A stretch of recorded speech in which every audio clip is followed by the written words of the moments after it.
Servus, Glück auf und herzlich willkommen zu einem weiteren kommentiere eure Kommentare-Video. Leute, diesmal zur 4:1 Niederlage in Barcelona. Ich habe gesehen, ja, der FC Bayern kriegt auf die Fresse, dann sind natürlich wieder doppelt so viele Aufrufe und doppelt so viele Kommentare da. Leute, ich kann natürlich nicht alle Kommentare beantworten, von daher ist es nach beliebteste sortiert, so wie YouTube das sortiert, und ich gehe wie immer eine Stunde auf eure Kommentare drauf ein. Ja, und bevor wir das tun, wie immer der Hinweis, Leute, wenn euch gefällt, was ihr hier seht, lasst gern ein Abo da, ist völlig kostenlos auf YouTube und ihr unterstützt damit einfach, was ich so tue. Und damit, nicht lang schnacken, gehen wir rein. Ich sortiere auch nochmal neu. Einmal an neueste, dann auf beliebteste. Fragt mich nicht, wie YouTube das sortiert. Da bin ich raus. Es ist so, wie es YouTube sortiert. Okay, gehen wir rein. Dan, ich finde, dass es Baller gestern gut auf den Punkt brachte. Du kannst hochpressen, wie es die Bayern tun, oder eben auch Barcelona. Jedoch sollte man auch das richtige Timing beherrschen, wenn es schnell in die andere Richtung geht. Dieses Timing-Problem haben die Bayern nach wie vor und werden dadurch ein ums andere Mal ausgekontert. Ja, da gebe ich dir recht. Ich sehe das Timing-Problem auch auf dem defensiven Sechser. Das war ein riesen Timing-Problem gegen Barcelona und Kimmich war maßlos überfordert in der Rückwärtsbewegung. Ja, da hätte man vielleicht eine andere Lösung finden können oder sollen. Iceman. Bei so großen Champions League-Spielen merkt man, wie überbezahlt und überbewertet viele Spieler sind. Leute wie Gnabry, Coman, Sané, Müller und Co. sind einfach nicht auf höchstem internationalen Niveau und das merkt man. Ja, stimme ich dir zu. Bei Coman zum Beispiel hatte man nach seinem letzten Tor ein bisschen Hoffnung, aber die Hoffnung wurde direkt wieder begraben. Ja, kaum Dribbling, kaum Mut, seine einzige Chance hatte er 20 Meter aus aussichtsreicher Position vorbeigeschossen, ist zu wenig von der Bank. Ja. Sané ist eben Sané, er macht seine halbgaren Einzeldribblings, die nicht zum Ziel führen und zeigt dann die Sané-Einstellung nach dem Motto, ach, alles scheiße, kein Bock. Müller, machen wir uns nichts vor, der ist maximal ein Joker und sonst nichts. Der kann ja verlängern, aber 50% Paycut und er muss sich als Joker genügen. Dann geht das noch, aber kein Stammspieler mehr, wenn es drauf ankommt. Nee, Müller ist für mich auch keiner mehr, der verlängert werden muss nächstes Jahr. Ja, klar, fürs Mannschaftsklima, für die jungen Leute, denke ich, wäre er wichtig, ja. Aber auf dem Feld, boah, weiß ich nicht. Ja. Weiß ich nicht, ob das noch ein Jahr sein muss. Zu Gnabry sage ich nichts mehr. Der verleitet einen jedes Jahr mit 2, 3 guten Spielen zu sagen, oh, der Gnabry hat's begriffen, nur um dann Woche für Woche wieder denselben Müll zu spielen. Wenn der mal ein Dribbling gewinnt, da friert wohl eher die Hölle zu, bevor das passiert. Die Altlasten beschäftigen den Verein immer noch und solange die nicht aussortiert sind, wird man immer wieder vor diese Probleme gestellt werden. Das ist richtig, aber dann kann man in diesem Zuge auch mal sagen, Chapeau, was ein Vini da trotz dieser Altlasten, wie du es nennst, rausholt, oder? Neuer, mal abgesehen davon, dass ich finde, dass ein Top-Torwart mindestens 2 Tore heute verhindert, war einfach komplett unsicher. Ungenaue Pässe, viele Fehlpässe, unsicheres Auftreten, sobald Pressing kam. Ja. Aber hey, neuer Vertrag, 15 Millionen plus Bonus bei Erfolg ist ja schon im Druck, weil er so super performt. Es ist traurig, wie sich alles seit Jahren durchziehe und man immer wieder solche Realitätschecks bekommen muss. Ja, also ich bin da 100% bei dir. Ich mache das ja jetzt hier auch schon eine gewisse Weile und ich glaube, ich erzähle jetzt seit 2 Saisons, dass man die Spieler mal langsam austauschen muss. Ne? Also, ich meine, wir sehen es, ja, wie diese Spieler performen. Also ich stimme deinem Beitrag zu 100% zu. Ja, ich kann dazu unterschreiben, um es kurz zu machen. Alle, die länger hier sind, kennen meine Meinung. Auch wenn die Spieler jetzt mal top spielen, so wie Gnabry, der 2, 3 gute Spiele wirklich hatte und jetzt auch nicht so schlecht performt, gerade ja sehr defensiv gefordert war jetzt gegen Barcelona, auch gegen Stuttgart. Nichtsdestotrotz, Leute, die sind alle überbezahlt für das, was sie leisten seit Jahren. Ja. Also, wegen mir, Ovido. Ein Bürger, bei Neuer war es nicht das erste Spiel, die Häufigkeit ist extrem. Jo, ja, kein Geheimnis. Kiam, stellt euch vor, der Trainer gestern hätte Tuchel geheißen. Nicht auszumalen, was an Kritik gekommen wäre. Vincent Kompany kommt noch sehr gut davon.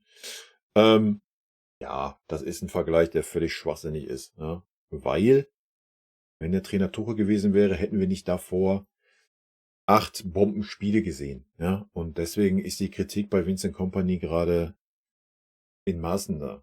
Ja, das war das erste wirklich schlechte Spiel von unserer Mannschaft. Davor die Spiele haben wir alle dominiert und waren die klar bessere Mannschaft. Auch wenn die Ergebnisse nicht immer gestimmt haben. Ja, das ist der kleine, aber feine Unterschied. Wenn sich das jetzt ändern sollte, die nächsten Spiele, dann wird auch die Kritik eine andere sein an Vincent Kompany. Ja, da müssen wir ja nicht drüber reden. Ja, aber das jetzt nach einem Spiel zu vergleichen, ist Tulux. Ne?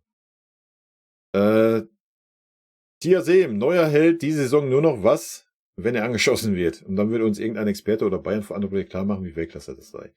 Ja, das verstehe ich auch nicht. Man war ja heute in der PK auch da, gut, dass man das nicht nach außen trägt. Dass man den Neuer vielleicht kritisch sieht. Verstehe ich. Aber ich hoffe, intern ist da eine andere Meinung zu vorhanden. Ansonsten weiß ich nicht. Ich kann es mir nicht anders vorstellen. Also ich meine, das sind ja alles Fußballexperten. Die müssen ja auch sehen, was da gerade Neuer leistet und was er nicht leistet. Ja, also. Ja, und wir müssen mal wegkommen davon, nur weil er ein super verdienter Spieler ist. Das steht ja außer Frage. Er hat immer unseren Respekt, unsere Dankbarkeit für diese Leistung. Aber nach seinem Spruch, dass ihm das Herz vom Verein rausgerissen wurde, bin ich da auch ein bisschen von weg, ihn da so in den Himmel zu heben. Und wenn er dann solche Leistungen zeigt, da muss man die auch kritisieren dürfen. Ja. Und ich habe das schon gegen Aston Villa gesagt, dass das sein Ding war. Dass er da noch nicht mal die Größe hatte, das selber zuzugeben. Ja, hat dann schon viel über ihn ausgesagt. Und ja, anscheinend ist es gerade so, dass es sich bewahrheitet. Nach so einer Verletzung in dem Alter auf Top-Niveau zurückzukehren, ist halt schwer. Ja. Ich gönn's ihm natürlich, wenn er es nochmal schaffen sollte. Vielleicht täusche ich mich. Und wir sitzen hier in 2-3 Monaten und alles ist gut. Dann bin ich der Erste, der es zugibt. Habe ich gar kein Problem mit. Ne? Aber was wir aktuell sehen von Manuel Neuer, ist noch nicht mal ansatzweise internationale Klasse. Ne? Guckt euch gerne mal die Statistiken an dazu. Und da braucht man sich auch nicht an der Statistik hochziehen. Ja, wir sind die Mannschaft, die am wenigsten Torschüsse zugelassen hat in Europa. Ja, dann guckt ihr mal die Statistik an, wie viele Torschüsse gehalten wurden. Da sind wir nämlich ganz weit unten. Wenn man 2 Spiele nimmt oder 3 Spiele mit Stuttgart dabei, Stuttgart hatte, glaube ich, keinen Torschuss oder aber, glaube einen, der aufs Tor ging. Ansonsten hast du Frankfurt und Barca gehabt mit 7 Torschüssen, alle 7 waren drin. Ja, dann können wir gerne mal gucken, wo wir in dieser Statistik stehen. Wird das diese andere Statistik schon in Grund und Boden stampfen. Ja, leider. Fußballcafé. Wir spielen halt auch ohne Torhüter. Upa und Kim verteidigen extrem viel weg, aber alles, was irgendwie durchkommt, landet im Tor. Der zweite geht voll auf Neuer. Entweder bleibt er weg, dann klärt Upa easy den Ball oder er muss ihn halt haben. Beim dritten und vierten sagen wir mal so, die hat er auch schon mal gehalten. Hat zu viele Wackler mit Ball am Fuß, viele eklatante Fehlpässe von Neuer. Ich denke auch gerade, ich glaube einfach, das Stellungsspiel ist schlecht. Ja? Also ich weiß nicht, wenn du von der linken Ecke am Strafraum Eck den Ball dann ins lange Eck gelegt kriegst, jetzt nicht mit dem Schlenzer in dem Winkel, wie es ein Arjen Robben gemacht hat, und du kommst nicht annähernd an den Ball, da muss man einfach auch mal über Stellungsspiel reden, ja. Aber wenn ihr mal seht, was vorher passiert, ja, dass ein Neuer halt erstmal wieder 10 Meter rückwärts Trippelschritte machen muss, weil er wieder in Paris-Palermo steht. Ja, vielleicht ist das dann einfach auch dem Alter geschuldet, ja? Dass man halt dann nicht mehr schnell genug hinten ist und nicht mehr schnell genug sich nochmal orientieren kann, wo stehe ich genau. Keine Ahnung, ich weiß es nicht. Also eigentlich hat er aber genug Erfahrung, um das zu haben. Da fehlt einfach im Moment, glaube ich, die letzten paar Prozente an der Form. Ja? Weil unhaltbar waren die für mich jetzt nicht. Klar waren die gut reingelegt. Ja, aber wie gesagt, solche Bälle wurden auch schon gehalten. Ja? Das ist jetzt nicht das erste katastrophale Spiel von ihm seit seinem Comeback. Ja. Wenn ich sehe, wie wenig Sprungkraft er hat beim 3:1 entwickelt hat, da wird einem Angst und Bange. Der Lack ist halt irgendwann ab. Ist okay, aber man muss halt nicht so tun, als wäre er noch ein wirklich guter Torhüter. Ja, er hat seine Momente und Spiele. Alles in allem ist er mittlerweile aber nur noch unterer Durchschnitt. Unterer Durchschnitt weiß ich gar nicht, aber ich würde ihn auch auf jeden Fall auf einem normalen Level sehen. Ja. Er ist auf jeden Fall nichts mehr, was internationales Format hat. Da gehe ich 100% mit. Ähm, was aber auch zu erwarten war, wenn man ehrlich ist, oder? In dem Alter nach so einer Verletzung, ähm, wie gesagt, ich hätte da auch nicht das Problem mit, wenn A, er nicht 20 Millionen verdienen würde oder mehr und B, man innerhalb des Vereins dann auch sagen würde, ja, pass, ich meine, bei Müller machen wir es auch, ja. Also Müller spielt auch nur, wenn Musiala nicht kann, ja. Und dann kann man halt auch sagen, ja, pass mal auf, wir stellen jetzt mal den Daniel Peretz ins Tor, den haben wir dafür verpflichtet und dann schauen wir mal, ne? So, entweder packt das oder er packt's nicht und wenn das nicht packt, setzt du Manu gerne wieder rein. Aber nein, das kannst du ja nicht machen, weil der gute Herr sich dann in seiner Ehre gekränkt fühlt oder sonst was und ihm wieder dann das Herz auch vom Verein rausgerissen wird. Ja. Aber es war halt auch gegen Frankfurt zum Beispiel so. 3 Schüsse aufs Tor, 3 Gegentore. Ja, mindestens 2 davon waren haltbar. Hab ich ganz genauso gesehen. Und das braucht es dann halt auch mal, dass dir dein Keeper mal einen Ball hält. Ja, will er ebenfalls sein Ding. Bayern lässt nicht viel krass Hochkarätiges zu. Das 1:0 war natürlich eine Reihe von Fehlern. Da haben alle gepennt und waren noch in der Kabine. Kommt schon mal vor, ja. Aber bis auf die Chance von Levi am Ende war es nicht viel. Was sich in allen Spielen auch in den XG-Werten des Gegners zeigt. Barca hatte unter 1,0 bis zur Chance von Levi in der, glaube ich, 80. Und da stand es schon lange, lange 4:1. Ja, bin ich bei dir. XG sagt nicht immer viel aus, zeigt aber halt, dass die Qualität an Chancen eher niedrig für Barca waren. Und dann findet man das Problem halt sehr schnell ganz hinten drinne.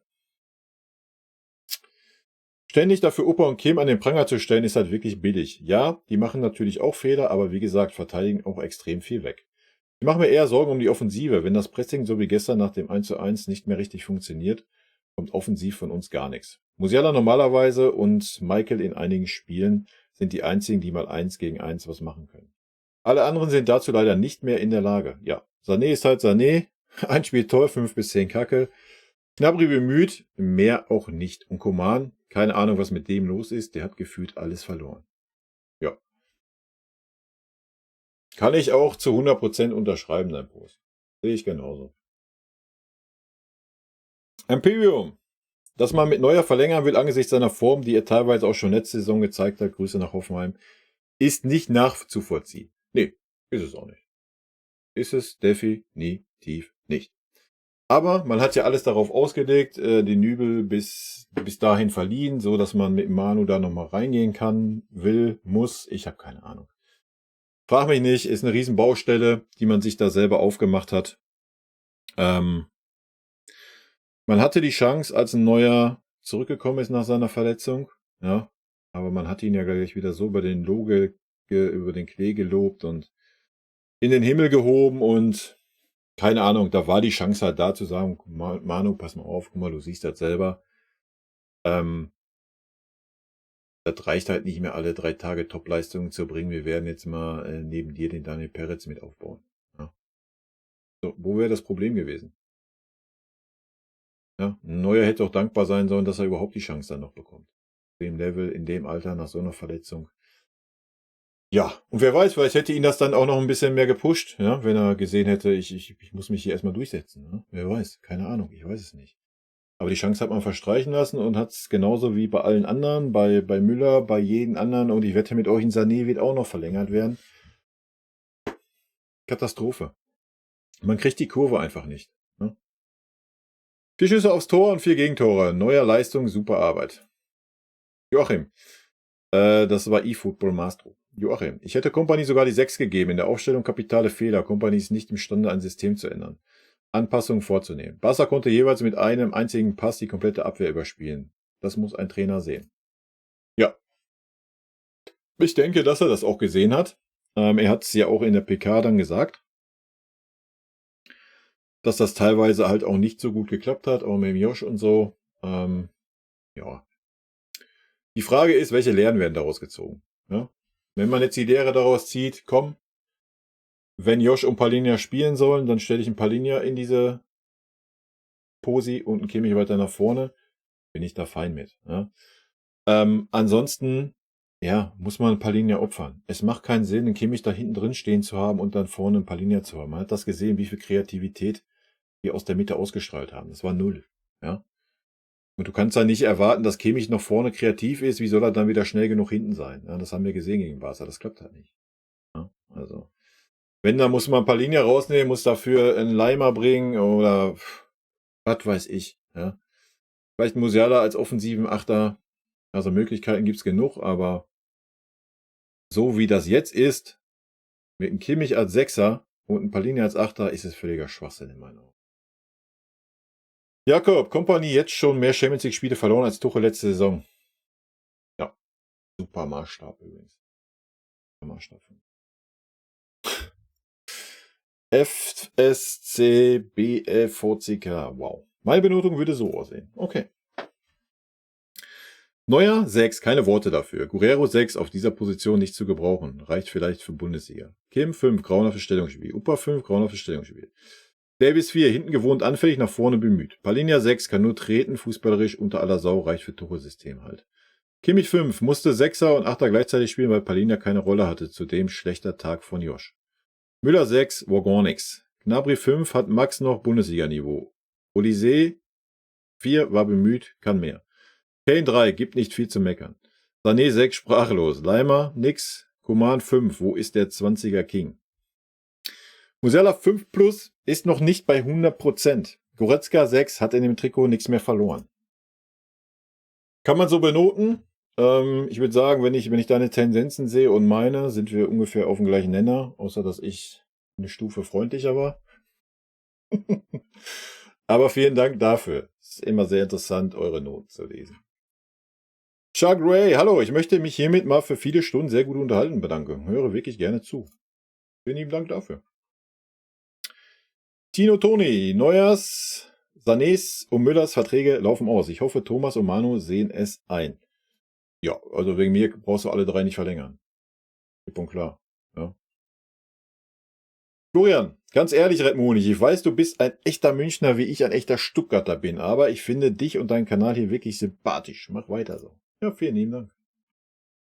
What's up? Ich will nicht klugscheißen, aber das habe ich kommen sehen bei unserer Spielweise, was nicht heißt, dass ich diesen Spielstil nicht mag. Im Gegenteil. Aber gegen Teams wie Barca darfst du nicht so hoch mit der Abwehr stehen.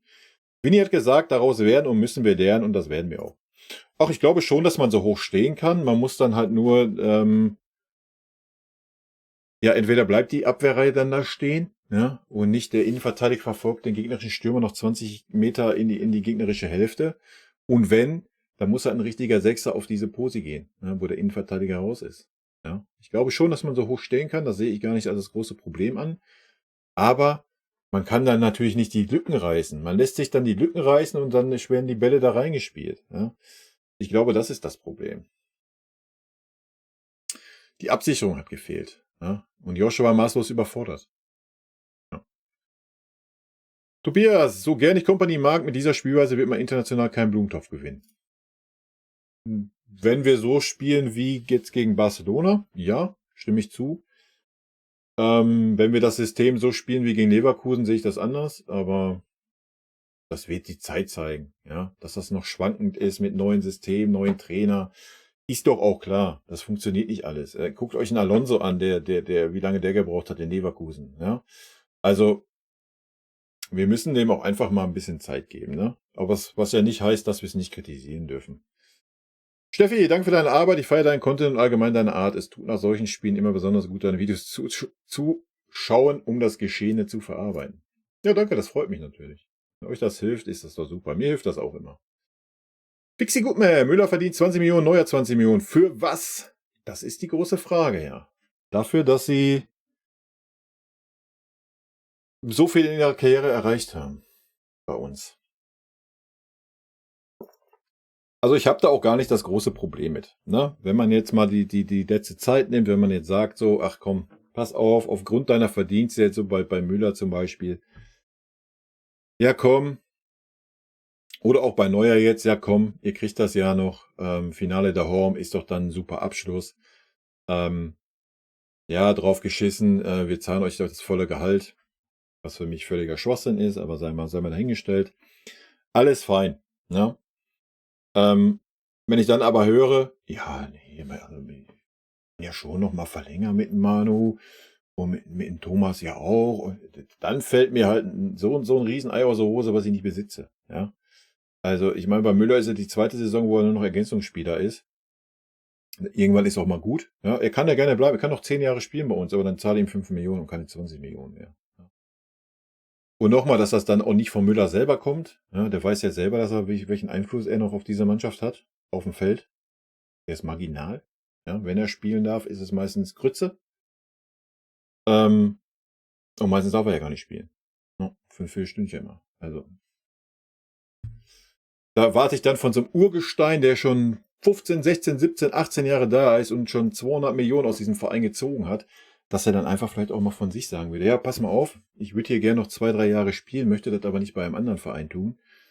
Zahlt mir einfach den kleinen Obolus und ihr habt das Gehalt für Neuzugänge frei.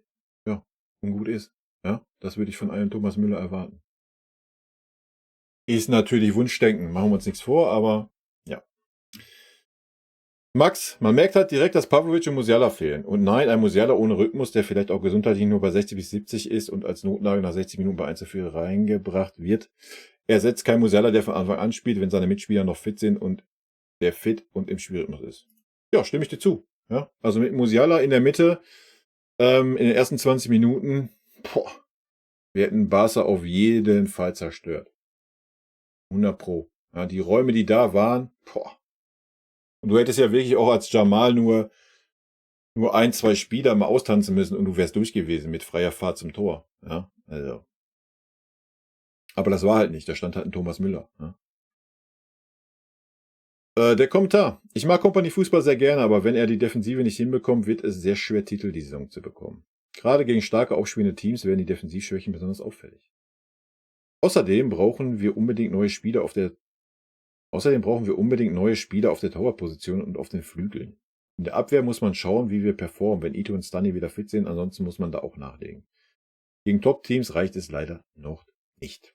Nee, das sehe ich nicht mit diesen Top-Teams. Neben Leverkusen, neben Stuttgart, ich denke, das sind jetzt auch nicht so schlechte Teams. Da hat es ja gereicht, denke ich. Da muss man ein bisschen differenzierter gucken. Gegen so technisch starke, vorne super schnelle Teams reicht es aktuell noch nicht. Ja, da stimme ich dir zu. Neue Spieler auf der Torwartposition, ja, weiß ich nicht. Ja, man könnte ja einfach mal Daniel Peretz mal ranführen und mal gucken, ob der Junge das packt. Wofür haben wir den verpflichtet? Ja? Dafür, dass er sich die Spiele alle von der Bank anguckt, oder was? Halt wild. Ja?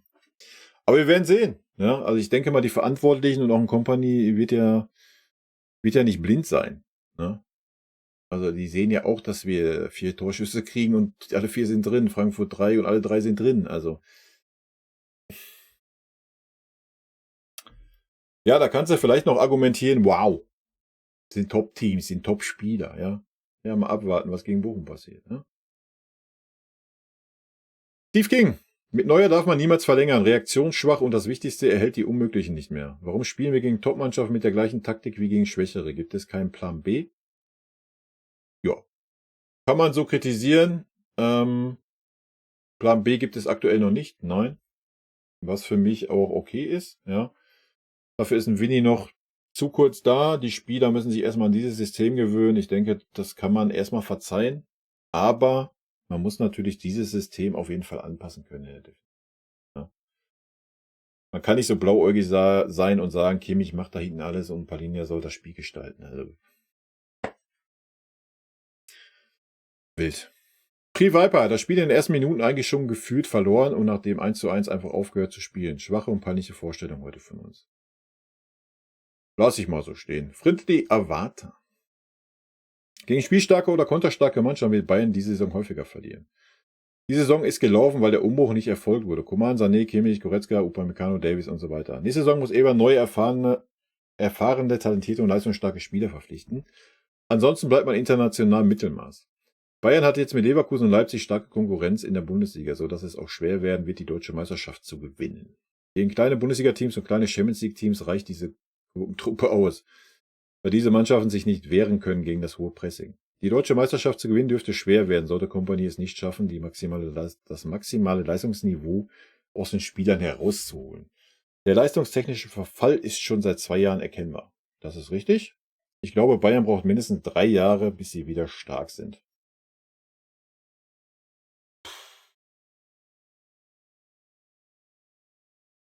Weiß ich nicht, ob man da 3 Jahre braucht. Ich sehe uns jetzt auch nicht so schwach, wie es gerade hier geredet wird. Wie gesagt, wenn man die Spiele mal sich anschaut im Einzelnen, war es bis Barcelona echt gut. Ja. Wir werden sehen, wo der Trend hingeht. Ich gehe auf jeden Fall mit, dass viele Spieler natürlich an ihrem Zenit, über ihren Zenit sind. Ja, viele Spieler einfach mal neues Umfeld, wo sie wieder Top-Leistungen zeigen müssen, gebrauchen können. Es ist ja ein Wunder, dass Kompanie überhaupt schon viele Spieler wieder auf dieses Leistungsniveau gebracht hat, wo sie sind. Dass das nicht bei allen klappt, ja, war auch abzusehen. Ja. Ansonsten, ich gehe da mit. Ich sage das auch schon seit 2 Jahren mit diesen Spielern. Meine Meinung, Kompany ist taktisch noch nicht auf dem Level von Alonso. Nee, natürlich nicht. Tuchel oder Nagelsmann. Ich glaube nicht, dass Kompany seine Taktik umstellen wird auf ein 4-1-4 oder eine Dreierkette, obwohl du nominell nur 2 bis 3 Verteidiger hast, welche auch das hohe Verteidigen durchziehen können. Upa, Kim, Ito. Ansonsten sind die neuen Spieler momentan alle verletzt. Boe, Stanisic, Ito, Pavlovic, sodass es keinen Konkurrenzkampf momentan gibt. Wenn du die eigene Jugend ignorierst, Stiller, Wanner und so, ja, komm, bitte.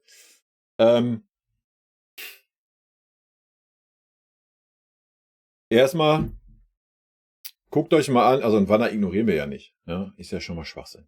Er ist ja ausgeliehen. Und zwar eben genau mit diesem Hintergrund. Ja, dass er halt sich weiterentwickelt und dann eine Option wird. Stiller, ja, jetzt guckt auch mal, wie lange er gebraucht hat, um sich dahin zu entwickeln, wo er gerade ist. Ja, wenn ihr dann seht, dass wir in dieser Zeit ein Sabitzer, ein Gravenberg und verpflichtet haben, selbst die nur auf der Bank vergammelt sind, dann könnt ihr euch vorstellen, dass ein Stiller bei uns diesen Weg halt nie genommen hätte, ja, weil er eh nicht gespielt hätte. So, das ist doch das Thema. Ja. Also jetzt einen Stiller da anzuführen, weiß ich nicht, fühle ich nicht. Ja. Hätten Stiller die Zeit bekommen, die er jetzt woanders bekommen hat? Nein. Du musst bei uns so wie ein Pavlovic agieren. Ja. Stiller hatte seine paar Einsätze bei uns. Ja. Du musst wie ein Pavlovic agieren. Der muss reinkommen und du musst zu 100% funzen. Du musst diese Ruhe ausstrahlen. Du musst diesen Mehrwert haben und nicht, oh ja, der hat Potenzial. Boah, der hat mega Potenzial. Den müssen wir aber erstmal entwickeln. Ja, so wie es jetzt zum Beispiel gerade beim Tell ist. Ja, das ist so das Problem gerade. Ja. Die Zeit bekommst du beim FC Bayern einfach nicht. Ja. Und ein Stiller hat man gesehen, der brauchte diese Zeit. Ja. Klar wäre es wahrscheinlich schlauer gewesen zu sagen, ich verleihe ihn auch mal 2 Jahre, wie man es jetzt beim Wanner gemacht hat. Aber vielleicht hatte der Spieler einfach auch gar keinen Bock darauf. Ja. So. Wir reden halt hier über einen FC Bayern, der jedes Jahr um die Champions League mitspielen möchte. Und da kannst du halt nicht so ein Durchschnittstalent wie ein Stiller nehmen und sagen, ja, alles klar, komm, du spielst jetzt in der ersten Mannschaft regelmäßig, um dich zu entwickeln. Das klappt halt nicht. Ja. Du musst halt einschlagen wie eine Bombe wie der Pavlo. Dann klappt das, ansonsten nicht. Ja. Das sollte man nicht vergessen, wenn man solche Beispiele anführt. Wenn du die eine Jugend ignorierst und die falschen Spieler plus Spielsystem spielst und du zeitgleich auch die hochdotierten Leistungsverweigerer setzt, Davis, Müller, Sané, Coman, Kimmich, Goretzka, dann ist Bayern doch selber schuld.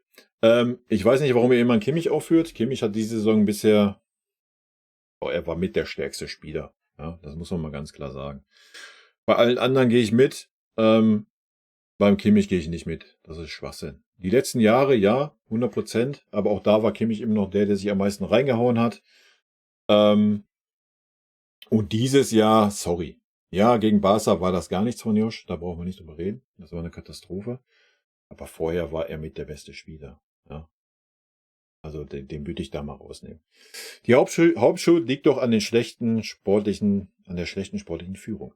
Aber ich habe im Moment keine Lust, das weiter auszuführen. Die sportliche Führung muss endlich mal wieder gute Arbeit leisten. Nur einen Top-Spieler zu verpflichten und so hohe Gehälter an die Altspieler zu verprassen, welche nicht ihre Leistung abrufen, dieselben aufgezählt, dann ist Bayern selber schuld. Da bringt es auch nichts mehr, der finanzstärkste Verein Deutschlands zu sein. Da stimme ich dir 100% zu. Ja, ist auch, was ich seit Jahren kritisiere, dass diese Leute diese Verträge haben und diese Leistungen bringen und man dann noch darüber nachdenkt, mit diesen Spielern zu verlängern, dann, wie du es schreibst, dann ist man selber schuld. Dann ist man selber schuld und da gibt es keine Ausreden für. Punkt, Feierabend. Ich würde Kompany mindestens 3 Jahre geben, sodass Eberl ihm die Spieler geben kann, welche er für sein Spielsystem braucht. Weil ich Kompany für einen guten Trainer halte, solange er aus seinen Fehlern lernt. Kompany muss das taktische Defensivverhalten noch dazulernen und an der Chancenverwertung arbeiten. Dann kann es eigentlich nur besser werden. Ja, gut. Dass ein Kompany daraus lernen muss, ist klar. Dass ein Kompany sehr wahrscheinlich nicht den Kader hat, den er sich gerne vorgestellt hat, ist auch klar, ja, weil man die Spieler einfach nicht losgeworden ist. Ich gehe damit. Ich würde ein Kompany auf jeden Fall auch Zeit geben, ja, und nicht fickrig werden jetzt nach, was weiß ich, 3, 4, 5 Niederlagen oder nach einer Saison ohne Titel. Wobei ich das einschränken würde, wie er sich verhält und wie er halt auch gewisse Sachen angeht. Ja. Wenn er stur sagt, ist mir alles scheißegal, ich baller das hier so durch, ohne irgendwas anzupassen, weil ich davon überzeugt bin, dann muss man sagen, reicht nicht für den Topverein. Ja. So. Das muss man auch. Aber das sehe ich nicht, weil er hat jetzt auch gegen Stuttgart schon Anpassungen gemacht, gegen Barcelona nochmal Anpassungen gemacht. Also ich sehe das Problem nicht. Dass man an seiner grundsätzlichen Spielidee festhält, finde ich völlig gut, völlig legitim. Wir haben auch die Mannschaft dafür. Aber ja, wir müssen halt den einen oder anderen Spieler austauschen, das eine oder andere vielleicht noch umstellen in diesem System, damit es auch gegen Mannschaften wie dann Barcelona vielleicht reicht. Wobei man also einfach auch mal sagen muss, wir müssen auch mal die Füße stillhalten, weil alle Spiele davor waren gut. Das war jetzt ein schlechtes Spiel, ja. Das sind halt auch alles Menschen. Vielleicht hat die Mannschaft halt einfach mal einen schlechten Tag gehabt, ja. Aufgrund der vielen Spiele, Blasels. So. Aber das werden wir die nächsten Wochen sehen, ne? Und dann können wir halt das besser einordnen und mehr dazu sagen. Colin, also man kann ja mal gegen ein Top-Team verlieren, aber was mich richtig ankotzt, war, dass die Mannschaft sich nicht dagegen gewehrt hat. Pass hatte in der zweiten Halbzeit ein paar Gänge rausgenommen und trotzdem hatten wir keine Chance. Wahnsinn. Ja, zweite Halbzeit hatten wir nichts, aber auch gar nichts entgegenzusetzen. Ne? Was mich eigentlich da nur, um bei deiner Tonwahl zu bleiben, ankotzt, ist, dass die Auswechselspieler sich da eingereiht haben. Ja? Also da hätte mehr Feuer kommen müssen von den Vieren. Also das war leider gar nichts. Frankie, ich als Bayern-Fan bin froh, dass das Ergebnis dann so deutlich wurde. Denn man kann somit nichts mehr schönreden. In der Viererkette der Bayern spielt kein einziger Weltklasse-Spieler. Die Bayern haben nicht mal einen Abwehrchef. Cooper und Minjay bräuchten Führung. Keiner von beiden kann diese leisten. Sehe ich genauso. Wenn dann auch noch viele Offensivspieler einen schlechten Tag haben und ein Palinja vor einem Kimmich spielen muss, kriegst du von einer Nicht-Übermannschaft Barcelona halt auf den Sack. Ja, so kann man das perfekt zusammenfassen. Weißt du doch nicht. Starke Anfangsphase, die nicht genutzt wurde. Technisch war das Kreisliga und der Wille hat auch gefehlt. Bass hat knallhart unsere Schwächen aufgezeigt. Wenn wir dieses Spiel 10-mal spielen, dann verlieren wir 10-mal. Ja. Neuer stellt sich in Zukunft besser hinter das Tor, dass er sich nicht noch verletzt. X, der FCB hat einen deutlich jüngeren Kader und einen erfahrenen Trainer. Das macht den Unterschied. Ja, weiß ich nicht, ob das da bei Barcelona einen Unterschied gemacht hat, dass der Kader jetzt super jung ist. Die Qualität hat einfach den Unterschied gemacht. Aquavi, bin ehrlich gesagt ziemlich sprachlos nach dem Spiel. Es war nach einigen Lichtblicken und purer Dominanz wirklich ein unfassbar schlechtes Spiel von uns. Ich habe heute wirklich niemanden, den ich da groß hervorheben würde. Ja, Kane hat 1 bzw. 2 Tore gemacht, aber alle anderen haben heute so weit entfernt von ihrer eigentlichen Leistung der letzten Spiele gespielt. Kurz mal ein paar Worte zum Spiel an sich. Stimmt dir absolut zu, was Palinja angeht. Wieso spielt dieser Mann auf der 6 und Josh macht den defensiven Sechser? In welcher Welt macht das Sinn? Macht das bitte Sinn? Erklärt es mir einer. Ja, ich kann es dir nicht erklären. Na, ich sehe das ja genauso. Ich bin da raus. Was Neuer sich heute an Fehlern, Ausfällen und Ausführungen geleistet hat, ist wirklich beängstigend. Vor allem mit seiner Erfahrung. 4 von 4 Schüssen nicht mal ansatzweise zu halten. 3 bis 4 Fehlpässe spielen, während man teilweise 20 bis 30 Meter vor dem eigenen Tor steht. sich im Strafraum zu verdribbeln und Jamal fast ein Tor schenken. Ja. Beim 2:1 kopflos rausstürmen, obwohl Opa da ist. Einfach unfassbar. Das Schlimmste dabei ist, das ist ja nicht das erste Mal die Saison. Wird auch nicht das letzte Mal sein, dass er solche Fehler macht.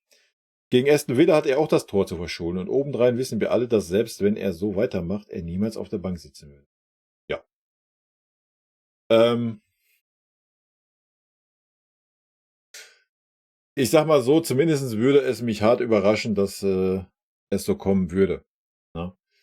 Ähm, Wer weiß, vielleicht überrascht uns eine Kompanie noch im Laufe der Saison. Offensiv auch wieder typisch für die bisherige Saison. Man macht seine eigenen Chancen nicht und die logische Konsequenz, die wir schon oft gespielt haben, ist, sich selber Tore zu fangen. Alles dauert bei uns immer so lange, bis wir Fehler machen und dann ist es wie in Frankfurt. Konterchance, unsere Abwehrreihe ist in der gegnerischen Hälfte, es gibt kaum eine Absicherung und selbst wenn, hast du einfach keine Chance, weil jeder einzelne Barca-Spieler dich überrennt und dann so viel Qualität hat, dass die solche Chancen einfach nicht liegen lassen. An dieser Stelle nochmal Hut ab an Barca und Hansi. Der hat da eine Mannschaft, die macht einfach richtig Bock zuzuschauen.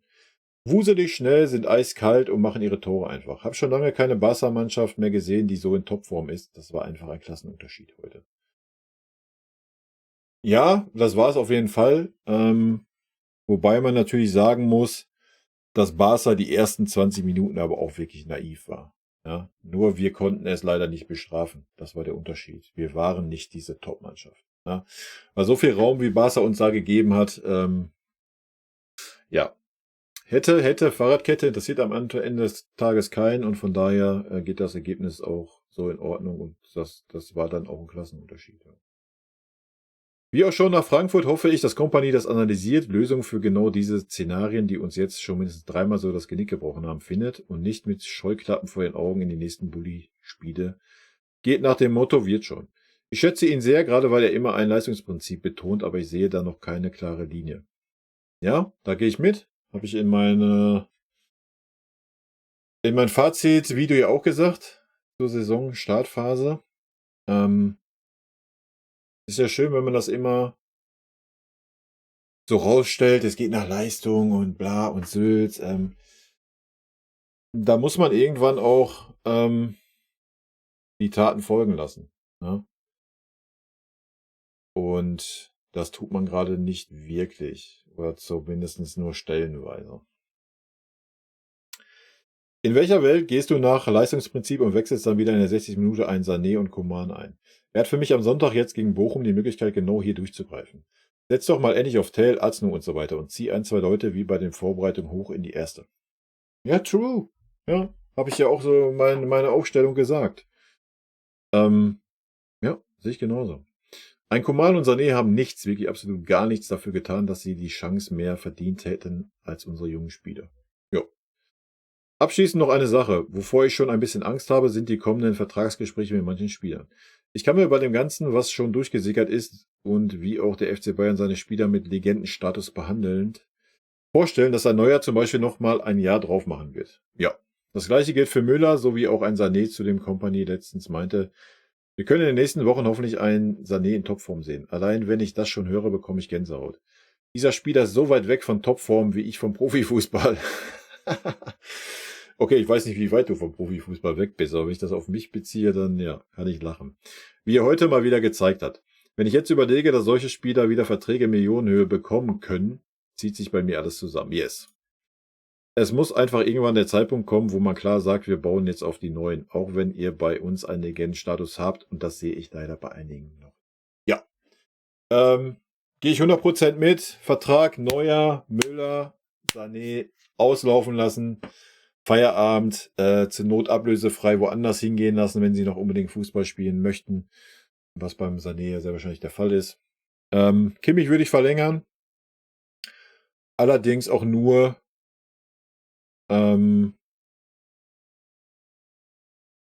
ja, wenn er sich auch in einer anderen Rolle sieht. Ja. Es ist ja gut und schön, dass Kimmich das spielt, was er gerade spielt. Das klappt ja auch stellenweise. Aber wir sehen, wenn ein Palinja da ist, muss ein Palinja da hinten spielen und nicht ein Kimmich. Ja? Punkt. Wer spielt ein Kimmich dann rechter Verteidiger oder er spielt den Achter? Aber nicht den Sechser. Ja? wenn man auf Kimmich setzt in dieser Rolle, er hat die ersten 8 Spiele da wirklich super gemacht. Alles gut. Da musst du aber ein paar Linien abgeben. Ja, das macht dann keinen Sinn. Was willst du mit dem Spiel? Willst du den Spieler dafür lassen, wenn Kimmich mal verletzt ist? Die maximal 1, 2 Spiele, wenn er mal gesperrt ist? Also das macht keinen Sinn. Ja? Also da muss man sich dann entscheiden. Ne? Hans Landau, der 17-jährige Jamal hat regelmäßig 2 Bayern-Spieler gleichzeitig nass gemacht und wie Schüler aussehen lassen. Ja, und jetzt? Was willst du uns damit sagen? Hans Landau, jetzt mal ganz ehrlich, ne? Das ist jetzt, glaube ich, der 5. Kommentar, den ich lese mit deinem scheiß Kaderwert-Scheiß, den du hier reinschreibst, ja. Ich weiß nicht, was du damit argumentieren möchtest. Ja. Du sagst ja, Leverkusen ist keine Top-Mannschaft, weil Leverkusen hat nur einen Kaderwert von 600 Millionen und nicht 900 Millionen.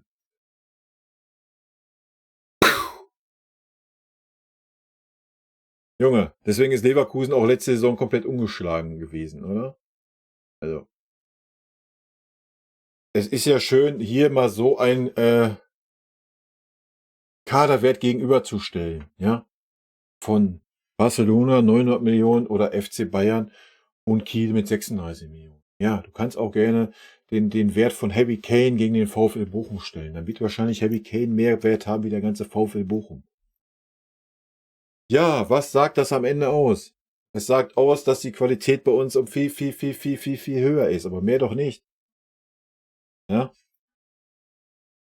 Bringe ich dir das Gegenbeispiel. Kaderwert Leverkusen 600 Millionen. Kaderwert Kiel 36 Millionen. Ergebnis Leverkusen zu Hause gegen Kiel 2:2. Merkst du? Ich hoffe. Junge, Alter.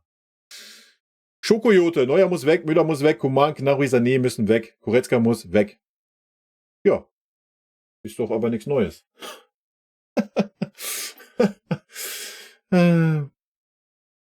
Stefan Seifried, ab Minute 30 der ersten Halbzeit wurde uns heute von einer sehr guten Mannschaft die Grenzen aufgezeigt. Präzision im Aufbau, Passgenauigkeit und Spieltempo, Zweikampfverhalten, Abschlussstärke waren eindeutig auf Seiten des FC Barcelona. Die Unterschiede der Spieler in Ballbehandlung und Verarbeitung waren eklatant. Somit geht selbstverständlich auch der klare Sieg vollkommen in Ordnung. Bemerkung am Rande. Schon sehr lange fallen mir extrem negativ die absolut überflüssigen und unsicheren Rückpässe ohne Not, teilweise bereits aus der Mittelfeld Richtung Manuel Neuer auf. Das bedauerliche Fazit, deutlich mehr Risiko als Sicherheit und oftmals eine Einladung zum Gegenpressing mit Torgefahr für den Gegner. Wie auch heute und häufig in der Vergangenheit in vielen Fällen zu beobachten war. Ja, wir haben halt einfach sehr, sehr viele Spieler, die entweder nicht die Eier haben, nicht die Qualität haben, entweder mal ein 1:1 zu gewinnen als Außenspieler, die den Ball dann bis zu Manuel Neuer zurückpassen, nicht die Qualität haben, das Auge haben, den Ball auch mal nach vorne zu spielen, wie ein Pavlovic, ja, der geht uns da richtig ab zurzeit, weil das einer der wenigen Spieler war, der auch aus brenzlichen Situationen, wo man unter Druck gerät, den Ball trotzdem nach vorne spielen kann. Ja. Und ja, da stimme ich dir zu. Das ist natürlich dann für eine Mannschaft, die Bock hat, immer eine Einladung dann auch rauszuschieben. Ne? Und dadurch bringt man sich in Bedrulle. Ja? Gehe ich mit. Warum das so ist, frag mich nicht. Vielleicht ist es auch eine Anweisung vom Winnie, weil das System so offensiv ist, dass man sagt, dann lass uns wenigstens in diesen Situationen da nicht noch zusätzliches Risiko gehen, damit wir im Umschaltspiel nicht wieder blank stehen. Ich habe keine Ahnung. Ja, ich weiß es nicht. Wir werden sehen, wie sich das die kommenden Wochen weiterentwickelt. Gut, weiter geht die wilde Fahrt. Christian, ich finde es auch wichtig zu sehen, dass nicht nur der Trainer Schuld hat, sondern dass das Spielermaterial teilweise ersetzt gehört. Die Taktik ist geil, aber dafür brauchst du einfach teils neue Namen. Ja, gut, das sollte klar sein, ja. Das sollte definitiv klar sein. Das ist ja, was wir hier auf dem Kanal auch schon seit 2 Jahren kritisieren, dass da manche Spieler halt einfach... ja, es muss frischer Wind in diesen Kader, sieht man ja am Michael, ne? Anita, mindestens ein Klassenunterschied. In der Liga nur vorne, weil die Konkurrenz einfach oft zu schwach ist. aber festhalten an altgedienten Spielern, die absolut keine internationale Klasse mehr haben. Geht weiter bergab. Von Neuaufbau kann nur noch jemand schwafeln, der die Realität nicht wahrhaben möchte. Nee, da gehe ich nicht mit. In der Liga sind wir zu Recht vorne. Ja. Nochmal, das war jetzt das erste schlechte Spiel. Das ist vollkommen richtig, das muss man kritisieren. Wir haben in der Liga kein schlechtes Spiel gezeigt. Nicht eins. Was mit den altgedienten Spielern angeht, stimme ich dir 100% zu. Ja. Das sehe ich 1:1 so. Aber deswegen jetzt die alle auch schlecht zu reden. Ich meine, so einen Sané haben wir gar nicht gesehen die Saison. Fast nicht. Ein Koman auch nur selten. Goretzka sehen wir gar nicht. Ist ja nicht so, dass die alle da sind, ja. Aber ja, ich gehe mit. Die Spieler gehören ausgetauscht. Definitiv, ja. Aber deswegen muss man jetzt nicht die Bundesligaspiele, die wir bisher gesehen haben, schlecht reden. Also das sehe ich halt auch nicht, ne? Portland, Umbruch verpasst, Verteidiger müssen weg, Müller und Neuer in Rente, Sané, Coman und Gnabry gegen Rafinha getauscht werden. Ja, King, Kimmich kann zu Graugänse Flick gehen und Goretzka und Guerrero mitschleppen. Aber das Spielsystem muss auch flexibel sein, siehe Barcelona. Ja, also ich gehe damit, was das Spielsystem anbelangt, bin ich ein großer Fan von, habe ich ja jetzt auch schon mehrfach gesagt und gezeigt, was man wie machen könnte. Ich verstehe aber auch den Ansatz von Vinny, erstmal zu sagen, so, das ist unser System. Ja, das müssen wir erstmal einschleifen, um dann zu sagen, dann so und so abwandeln. Ja, aber das kannst du natürlich auch nur machen, wenn das eigentliche System erstmal funktioniert. Ja. Die haben das schon unter Nagelsmann gehabt, dass die Spieler maßlos überfordert waren mit seinen Ideen. Ja. Bei Nagelsmann dann auch, das ist unser Spielsystem, aber dann machen wir das so. Und die waren, entweder sind die zu dumm oder ich weiß es nicht, zu eingefahren in ihr System gewesen. Deswegen finde ich das schon gut, dass ein Vinny sagt, so, das ist unser System jetzt erstmal und das prügeln wir ein. Ja. Das fühle ich. So. Und da muss man halt diese Spiele, wo die Ergebnisse nicht stimmen, in Kauf nehmen. Wenn man daraus lernt, dass dann immer ein Stückchen, Stellschräubchen anpasst, alles gut. Und wenn das System irgendwann sitzen sollte, ja, dann kannst du ja auch anfangen zu sagen, komm, wenn das und das der Fall ist, werden wir so und so reagieren und so weiter. Ja. Aber das geht halt nicht in 2 Monaten, Leute. Ja. So, das darf man nicht vergessen, ne? Patrick, schade, trotzdem ist Kompany der richtige Trainer für euch. Er braucht noch etwas Zeit. Vielleicht fehlt euch noch ein kreativer 8er oder 10er Mittelfeld, meinst du? Ja. Perfekter Kommentar, den habe ich schon beantwortet im Dingens-Video. Aber perfekter Kommentar zu dem, was ich gerade gesagt habe. Vinny braucht einfach ein bisschen Zeit. Ne? Den Rest habe ich dir schon beantwortet. Ich denke nicht, dass wir noch einen 8er oder 10er brauchen, weil wir die Spieler haben. Man muss die Spieler dann nur auf die richtigen Positionen stellen. Ne? Und mit dem Paul Wanner kommt nächstes Jahr ja auch ein 8er oder 10er, wie immer man das sehen möchte, auch noch in dieser Mannschaft. Ne?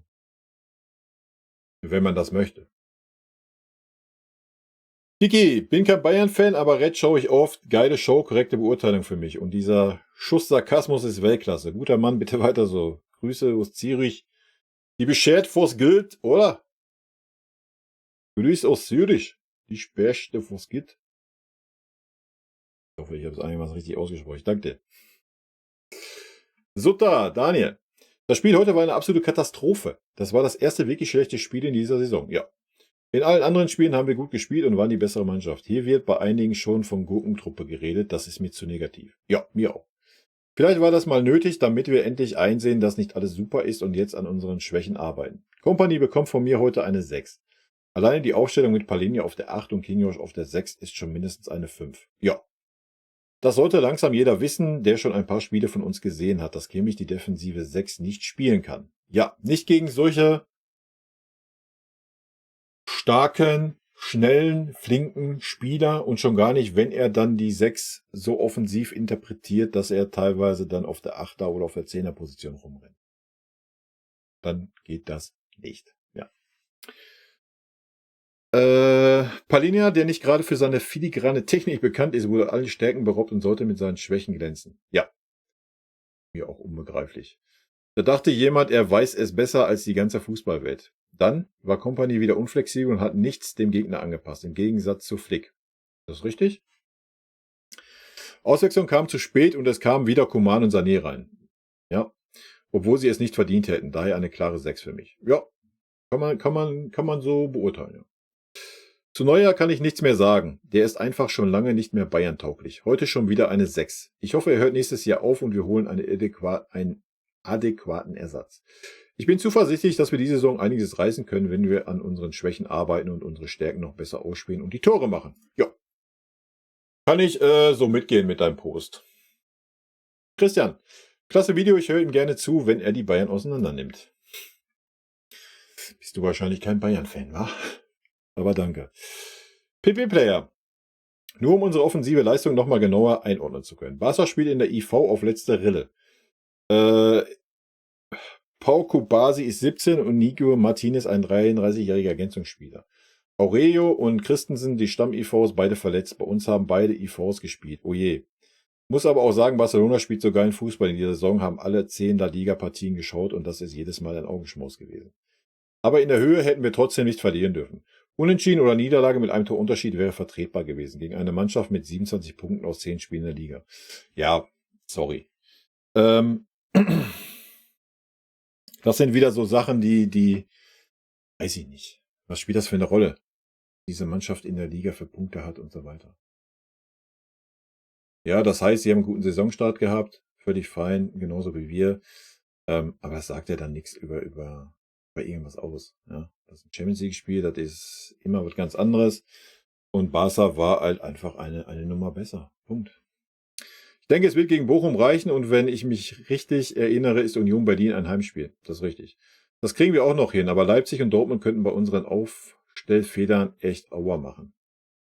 Nette Analyse, wie immer. Bleibt gesund und schöne Grüße aus München. Ja, schöne Grüße zurück. Gesund ist gerade leider ein bisschen semi, aber ich hoffe, da drängt sich wieder ein. Ey.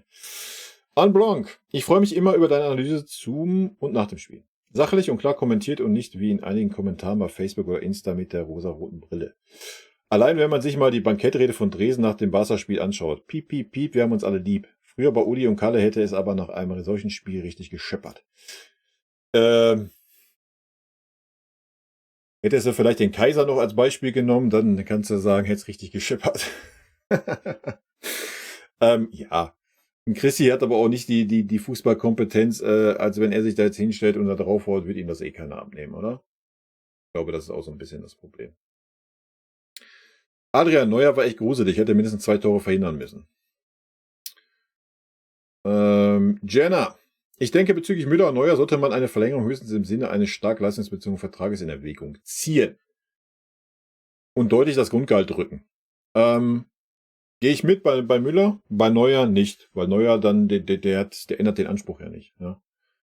Da müsste Neuer sich damit abfinden, dass er halt nicht die Nummer 1 ist, die uneingeschränkte. Und dann gehe ich mit, ja, na klar, könnte er einen jungen Torwart wie ein Peretz viel mitgeben. Die Frage ist, ob Neuer dazu bereit wäre. Und da stufe ich Neuer so ein als, nein, ist er nicht. Wenn sie da nicht mehr wollen, dann ist das so. Aber man kann nicht deutlich bessere Spieler, auch aufgrund des Alters natürlich, deutlich niedrige Verträge geben und bei den beiden 20 Millionen plus Jahresgehalt rechtfertigen. Ja, true. Das ist natürlich auch noch die andere Seite der Medaille. Ne? Warum soll denn so Musiala jetzt sagen, oh ja, ich will, alles gut, mir reichen 12 Millionen aus. Wenn der 1:1 Spieler Thomas Müller 20 Millionen plus verdient und alle 3 Spiele 15 Minuten spielt. Ja.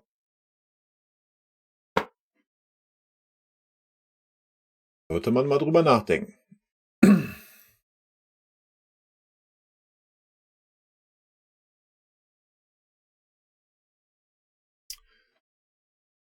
Seat.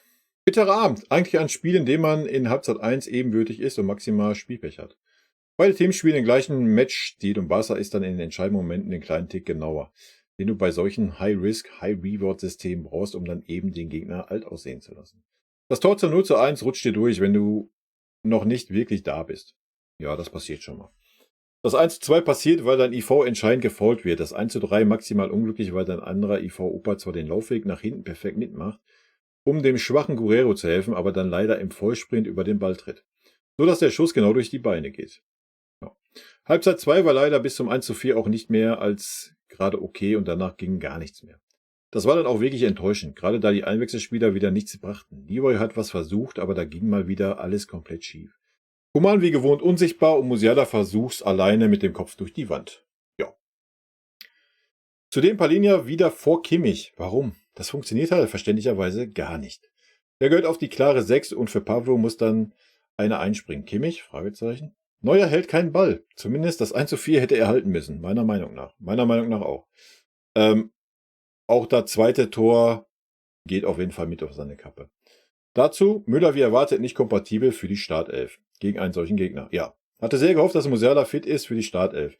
Und Müller dann ab der 70. nochmal zum Antreiben kommt. Zudem fühlt es sich an, als würde das Company-System hervorragend gegen schwächere Gegner funktionieren, gegen starke Teams aber konstant versagen. Wirklich gefallen hat mir eigentlich nur Kane, Olisse und die IV mit Abstrichen. Auch okay, der Rest schwach. Ja, den letzten Satz kann ich zustimmen. Dass das System nur gegen Schwache funktioniert, nee. Widerspreche dir vehement. Guck dir das Spiel gegen Leverkusen, gegen Stuttgart an. Auch gegen Eintracht Frankfurt. Mit Abstrichen auch gegen Aston Villa. Ich denke, das sind jetzt alles keine Gegner, wo man sagt, das sind schwache Gegner. Ja. Also, nee. Nein, gehe ich persönlich nicht mit. Pierre, danke für die passende Analyse, genau auf den Punkt gebracht. Ja, danke. Edin, hab echt schon lange nicht mehr so eine Demütigung erlebt vom Barca, die wieder sehr, sehr stark geworden sind. Bayern war heute echt nicht gut. Wir waren nicht auf dem Platz. Gefühlt bei Barca ging alles, aber unsere Spieler heute waren so kacke, ehrlich, richtig schlecht. Tut gerade sehr weh. 4:1 ist vollkommen verdient so ausgegangen. Hätte sogar noch höher ausgehen können. Kann man jetzt vielleicht sagen, Barca hat Rache genommen an den vielen Spielen, wo wir sie gedemütigt haben. Karma kommt immer und heute hat man das gesehen. Ich muss wirklich sagen, niemand hat mir heute gefallen, den ich herausheben könnte. Vielleicht so ein Kane, der wenigstens noch was machen wollte, aber er war auch sehr blass. Weil so ein Leroy Sané zu dumm ist, einen Pass mal zu spielen, wirklich schlimm. Der Sané. Ansonsten, Joa, Neuer, alter Falter, beim 2:1 mitverantwortlich gewesen und beim 3:1 auch. Und über das 4:1 bin ich sprachlos geworden. Ach, herrlich. Neuer war wie immer unsere Nummer 1. Doch heute aber nein, nicht nur heute. Seit über einem Jahr, seit diesem Skiunfall, was ich ihm immer noch nicht verzeihe, dass man da nach einem 2:1 gegen Leverkusen erstmal Skifahren geht und sich dann auch noch verletzt. Seit dem Tag wusste ich, der Neuer ist echt langsam nicht mehr tragbar. Ja, heute wieder jeder Schuss ein Tor, der hält gar nicht mehr. Das ist doch völlig absurd und ich kann es immer noch nicht verstehen, wieso Neuer nie Konkurrenz hatte bei solchen Torwartleistungen. Irre. Einfach, dass Ole nicht spielt oder Peretz. Auch wenn man die 2 in so einem Spiel niemals reingeschmissen hätte. Das ist richtig, aber man hätte ja schon vor der Saison, ja, zumindest mal einen Peretz ranführen können in der Vorbereitung. Ja, braucht ein Neuer die Vorbereitung? Ein Neuer ist doch so super erfahren, hat doch so viel Erfahrung, genau wie ein Ulle. Die brauchen keine Vorbereitungsspiele. Ja. For what?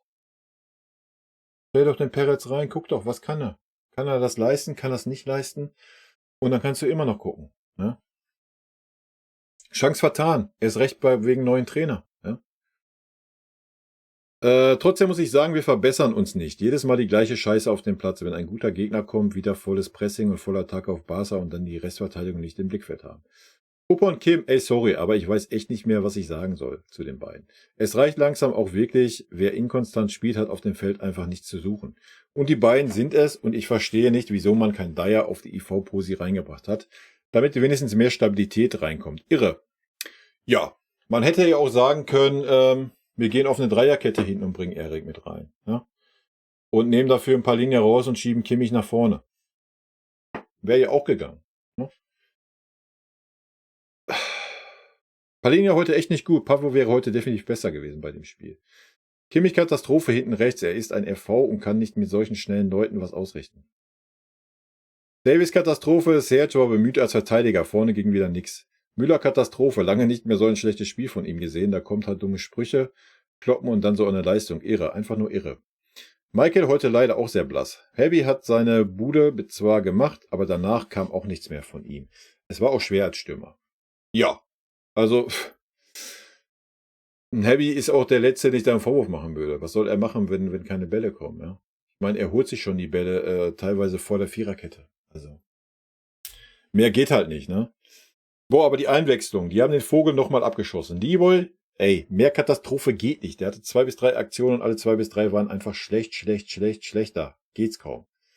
Zweimal Abschlussposition, die er nicht genommen hat und lieber nach hinten oder neben ihm wieder zurückgepasst. Ein Leon, der vorne nichts geschissen gekriegt hat. Dann noch ein Musiala, bei dem man gesehen hat, der kommt aus einer Verletzung, aber sich trotzdem noch irgendwie ins Spiel einfuchsen wollte. Das hat alles nicht geklappt. Es war ein Systemabsturz in allen Belangen. Wenn von vorne kommt und auch hinten. Nichts, aber nichts hat geklappt. Wir können froh sein, dass wir nicht 5 oder 6 Stück bekommen haben vom Barca. Ich erwarte einfach mal wirklich dieses Learning, was Kompany immer sagt. Wenn man mal hinten nicht gut steht, dann sich mal auch zurückfallen lassen und nicht wie die Irren pressen. Mit dem Fußball werden wir gegen bessere Gegner jedes Mal ins offene Messer reinlaufen. Und bis jetzt hat es das auch. Wenn sich grundlegend nichts ändert bei der Defensive, sehe ich schwarz für die Saison. Ich finde es schade, dass wir so inkonstant performen. Erst gut gegen Stuttgart, dann wieder schlecht gegen Barca. Als Fan wünscht man sich endlich mal konstanteren Fußball. Wie zum Beispiel unter Flick, aber wir sind ja in ein Learning. Ja, dann lernt auch mal endlich aus euren Fehlern, Mensch. Puh, viel zu viel hier aufgeregt, aber ich glaube, jeder Bayern-Fan ist das auch heute nach so einem scheiß Spiel von uns. Trotzdem wünsche ich jedem noch einen schönen Abend und eine gute Erholung nach dem Spiel. Ja, also ich gehe erstmal mit, komplett, bis auf deinen ähm, letzten Satz. Also ich denke, wir waren schon konstant. Nochmal. Die ersten 8 bis zu dem Spiel gegen Barcelona war es konstant gut. Ja, jetzt davon zu reden, wir sind super unkonstant. Auch Barcelona hat verloren in der Champions League. Ja. Ich weiß nicht, ob das Spiel gut oder schlecht war, das weiß ich nicht. Ähm, Jetzt aber davon zu reden, wir sind irgendwie super unkonstant, weiß ich nicht. Ja. Fühle ich jetzt nicht, das war ein schlechtes Spiel, ja. Wir sind in einem Learning, ja, und wir müssen lernen, ja. Wir müssen auch lernen, dass man nicht immer die Spieler aufstellt, weil sie gestanden sind, bla und Sülz. Haben wir oft genug formuliert. Aber nochmal, also jetzt von Unkonstanz oder Inkonstant zu sprechen, nee, fühle ich persönlich nicht. Können wir gerne tun, wenn die nächsten 3, 4 Spiele auch so werden oder sowas, dann kann man darüber reden. Aber jetzt nach einem schlechten Spiel, vorher waren alle Spiele überzeugend. Alle. Ja, die Ergebnisse haben nicht gepasst, aber vom Spiel her waren alle Spiele überzeugend. Ja. Und da ist mir das dann auch zu negativ. Ja, den Rest stimme ich dir zu, ja.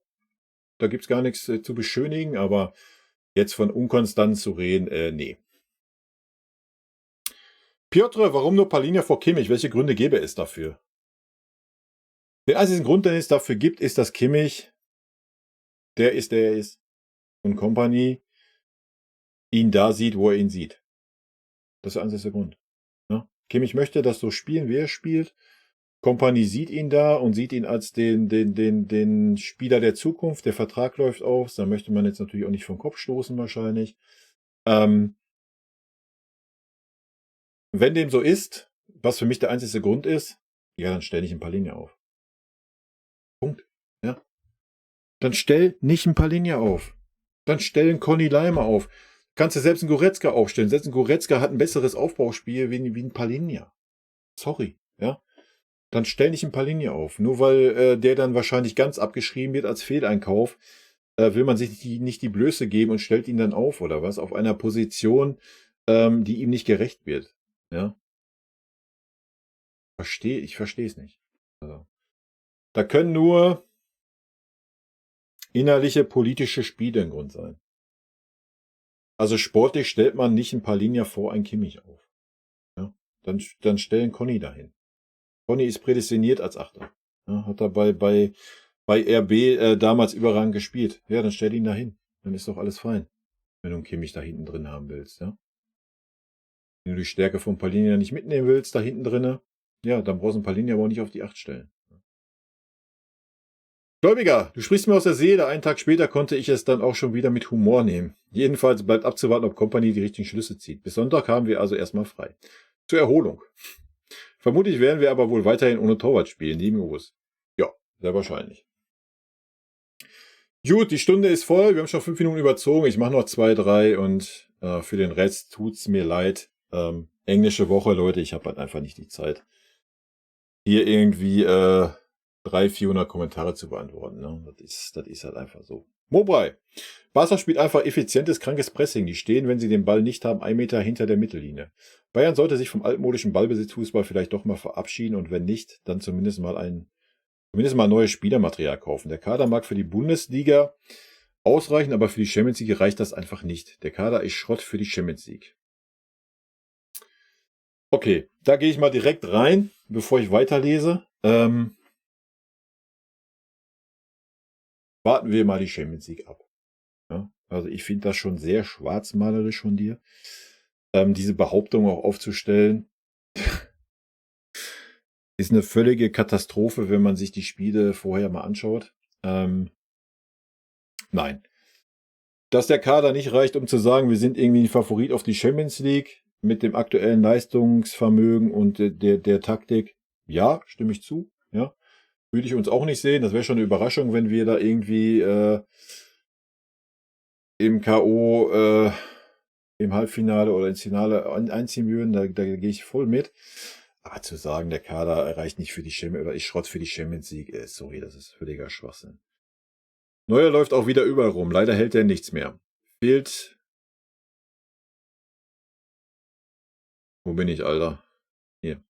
Leider hält er nichts mehr. Fehlt halt die Energie, sich hinten zu konzentrieren. Ich warte auch mal was Außergewöhnliches, wenn ein Ball aufs Tor kommt.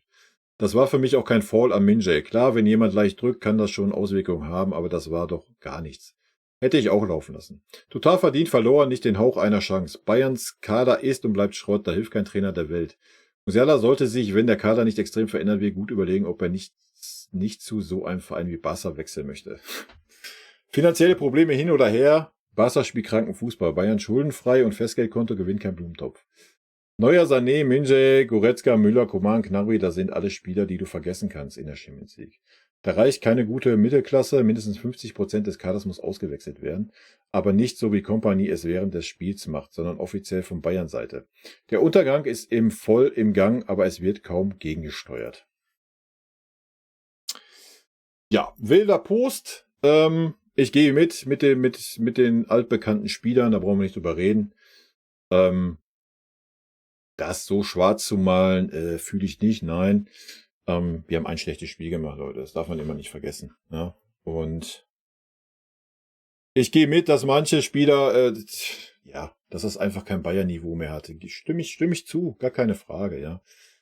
Deswegen aber den Kader irgendwie komplett so schwarzmalerisch dahinzustellen, weiß ich nicht. Dafür waren die Spiele vorher oder das, was ein Kompany aus diesen Spielern noch rausgeholt hat, zu gut, als dass man das einfach komplett abschreiben sollte. Ja. Aber auch nur meine Meinung. Gut, nehmen wir noch den Joswald mit. Das Spiel hat bestätigt, dass man die Verträge von Neuer und Müller auslaufen lassen sollte. Ja. Und Coman bei einem akzeptablen Angebot verkaufen sollte. Nee, kannst du auch bei einem inakzeptablen Angebot verkaufen. Ja, dadurch werden 17 Millionen Gehalt frei. Dann spart man sich ca. 60 Millionen Jahresgehalt für diese 3 maßlos überbezahlten Spieler und hat im nächsten Jahr Spielraum für neue Aktivitäten. Ja. Da gehe ich mit. Gut, Leute. Das soll es gewesen sein. Jo, genau, abonniert einfach nochmal, ne? Aktiviert die Glocke, ihr wisst Bescheid. Ja, danke für euer Feedback, danke für eure Einordnung. Ich weiß nicht, vielleicht habe ich die ganzen Ballerbieren-Kommentare kommen erst weiter unten, ja? Es war ja human, muss ich sagen. Ja, ich gehe ja mit den meisten Sachen mit. Ich sehe es jetzt noch nicht ganz so schwarzmalerisch wie der eine oder andere, habt ihr ja gemerkt. Nochmal, es war das erste schlechte Spiel diese Saison, ja? Wenn das jetzt alle 3 Spiele so sein sollte, alle 4 Spiele, dann können wir gerne reingehen, dann können wir das schwarzer malen, dann können wir auch sagen, wir sind nicht konstant genug. Aktuell würde ich das mal abtun mit, die Mannschaft war nicht richtig da. Ja, das Spielglück hat ein bisschen gefehlt. Ja, ist immer so eine tolle Ausrede, ich weiß. Man muss die richtigen Schlüsse jetzt daraus ziehen, ne? Nicht, dass ein Palhinha vor Kimmich keinen Sinn macht. Den Schluss sollte man ziehen, sonst wird's schwierig. Den Schluss mit Manuel Neuer sollte man schon lange ziehen, wird wahrscheinlich nicht passieren. Und den Rest, wir werden's sehen, ja? Wie gesagt, man muss auch mal die Eier haben, jetzt mal 'n Ibrahimovic reinzuwerfen, Tell reinzuwerfen, vielleicht auch mal 'n Iran Kunda reinzuwerfen und 'n Azno reinzuwerfen, ja? Einfach, um auch dem einen oder anderen Spieler mal zu zeigen: „Ja, pass mal auf, so 'ne Leistung reicht dann eigentlich einfach auch nicht", ne? Wenn das Learning ist, wenn das passiert, denke ich, sind wir auf 'm guten Weg. Passiert das nicht, kann das auch ganz, ganz schnell wieder in diesen Strudel gehen wie die letzten Jahre, ne? Die letzten Jahre war auch so, dass wir stark angefangen haben in den Saisons. Bei Nagelsmann war es auch 'n grandioser Start, ähnlich wie jetzt unter Vinny. Selbst Tuchel hatte 'n guten Start, wenn auch mit schlechtem Fußball. Ähm, Irgendwann war dann aber der Kipppunkt und es ging dahin, ne? Ähm, Deswegen habe ich ja gesagt, die nächsten Spiele jetzt Bochum, dann in Mainz, Pokalspiel, dann Union und Benfica, werden schon richtungsweisend sein, ne? Ähm, Dann können wir gucken, ob wir irgendwie negativ werden müssen oder nicht, ja. Ich denke nicht, wenn man jetzt 'n bisschen nur die Konsequenzen daraus zieht, erwarte ich schon 'ne gewisse Veränderung. Ich persönlich gehe jetzt nicht von 'ner Veränderung in der Startaufstellung aus gegen Bochum. Ich würde es mir wünschen. Ich glaube es persönlich nicht, außer dass Musiala für Müller kommen wird. Ich hoffe aber, dass, wenn es so ist, dass wenigstens Palhinha hinter einem Kimmich spielt und Kimmich der klare Achter ist, ne? Wenn das schon passiert, bin ich schon guter Dinge. Alles andere wäre 'n Bonus, wie 'n Tell, wie 'n Ibrahimovic mal von Anfang an, wie 'n Aznou. Bin gespannt. Ähm, ja, und ansonsten diskutieren wir am Montag, 18 Uhr, Leute, im Livestream. Werfen wir noch mal 'n Blick zurück auf Barca und natürlich auch auf das Bochum-Spiel dann. Leute, rot-weiße Grüße gehen raus. Habt 'n schönen Rest Samstag, 'n schönen Sonntag, je nachdem, wann ihr das Video schaut, und bleibt gesund. Und natürlich wie immer, vielen lieben Dank für euren Support hier. Vielen lieben Dank für euren Support hier auf den Kanal und in diesem Sinne, gute Freunde kann niemand trennen.